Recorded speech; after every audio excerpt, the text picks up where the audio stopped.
Broiler মুরগি নাকি দেশি মুরগি? ফার্মে এগুলোকে বড় করার পদ্ধতি থেকে শুরু করে রান্না করে শরীরে ঢোকার পরে কি হতে পারে, আজকের ভিডিওতে তা স্পষ্ট হবে। ব্রয়লার মুরগি নিজে থেকে বিষাক্ত নয়, কিন্তু যেভাবে ও যে পরিবেশে এটি উৎপাদিত হয় সেখান থেকেই সমস্যা শুরু। কম সময়ে দ্রুত বড় করতে, এর রোগ প্রতিরোধে ও বেশি ওজন পেতে এর মধ্যে অ্যান্টিবায়োটিক দেওয়া হয়। ফলে এই মুরগি দীর্ঘদিন খেলে ভবিষ্যতে মানুষের শরীরে অ্যান্টিবায়োটিক কাজ করে না, সাধারণ সংক্রমণও মারাত্মক হতে পারে। WHO এটাকে গ্লোবাল থ্রেট বলছে। এর ফলে বারবার জ্বর, ফুসফুসের সংক্রমণ, ইউরিনের ইনফেকশন ও অন্ত্রের মারাত্মক সংক্রমণ হতে পারে। ভুল ধারণা হলো ব্রয়লার মুরগিতে প্রচুর হরমোন ইনজেকশন প্রয়োগ করা হয়। কারণ মুরগিকে দ্রুত বড় করতে তার প্রজাতি, মুরগিকে খাওয়ানো ও লাইটিং কন্ট্রোল থেকে আসে, এবং হরমোন ইনজেকশন দেওয়া ব্যয়বহুল ও অপ্রয়োজনীয়।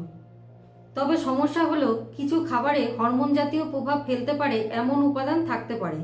দীর্ঘদিন বেশি খেলে হরমোন ইমব্যালেন্স শিশুদের আগাম বয়সন্ধি হতে পারে বলে বিশেষজ্ঞদের মত। খামার অপরিষ্কার হলে বা ঠিকমতো রান্না না হলে, অর্থাৎ কাঁচা বা আধা সেদ্ধ মুরগি খুবই বিপজ্জনক। এতে সালমোনেলা ও ব্যাকটেরিয়া সংক্রমণ হতে পারে। লক্ষণ হলো ডায়রিয়া, বমি, জ্বর, যা শিশু ও বৃদ্ধদের জন্য মারাত্মক। ব্রয়লার মুরগি খেলে সরাসরি ক্যান্সার হয় এর কোনো প্রমাণ নেই। তবে অতিরিক্ত অ্যান্টিবায়োটিক রেসিডিউ, পোড়া মাংস অর্থাৎ বারবিকিউ, গ্রিলড চিকেন ইত্যাদি বেশি খেলে, দীর্ঘদিন অতিরিক্ত ফ্যাট গ্রহণ করলে ক্যান্সারের ঝুঁকি বাড়তে পারে। দেশি মুরগিতে প্রোটিন বেশি, ফ্যাট ও কোলেস্টেরল কম, অ্যান্টিবায়োটিকের ব্যবহার প্রায় হয় না, কৃত্রিম কোনো গ্রোথ হরমোন নেই, দ্রুত রোগ প্রতিরোধক ক্ষমতা বাড়ায়। এতে প্রাকৃতিক আয়রন থাকে যা রক্তাল্পতা কমাতে সাহায্য করে। এছাড়াও এতে zinc, vitamin B12, B6, niacin থাকে। আছে ওমেগা-3 ফ্যাটি অ্যাসিড ও প্রাকৃতিক মিনারেল। কম স্যাচুরেটেড ফ্যাট ও ভালো কোলেস্টেরল বাড়াতে সাহায্য করে।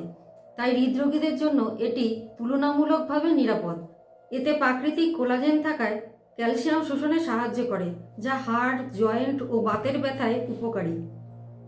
গ্যাস্ট্রিক কম হয়, পেট ভারী করে না, আর B12 থাকায় স্নায়ুতন্ত্র ভালো রাখে এবং স্ট্রেস কমাতেও সাহায্য করে। কৃত্রিম কোনো গন্ধ নেই, রান্নায় বেশি সময় লাগে, এটাই এর গুণ। তবে অবশ্যই বিশ্বস্ত জায়গা থেকে কিনতে হবে আসল দেশি মুরগি।